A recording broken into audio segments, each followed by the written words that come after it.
যাদের বয়স ধরেন 50+, আমরা তাদের অভিজ্ঞতাগুলো শুনবো, পরামর্শ নিব, কিন্তু নেতৃত্ব থাকবে ইয়াং জেনারেশনের হাতে।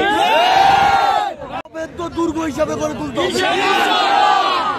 আগামীর যে প্রত্যেকটা যে বিভিন্ন রকমের প্রতিনিধি ইলেকশন হবে, সেখানে যাদের বয়স 25 থেকে 35 এরকম সব ইয়াং জেনারেশন দ্বারা যাবে। সবচেয়ে বড় কথা হচ্ছে আমরা আমাদের যারা সিনিয়র অগ্রজ আছে, যাদের বয়স ধরেন 50+, আমরা তাদের অভিজ্ঞতাগুলো শুনবো, পরামর্শ নিব, কিন্তু নেতৃত্ব থাকবে ইয়াং জেনারেশনের হাতে। এবং একটা জিনিস মনে রাখবেন, এই দায়িত্ব নিতে আপনারা যদি 100 জন রাস্তা যাবেন, আপনারা 1000 জনকে প্রতিহত করতে পারবেন। আমরা খুব দ্রুত পুরা ভোলা জেলা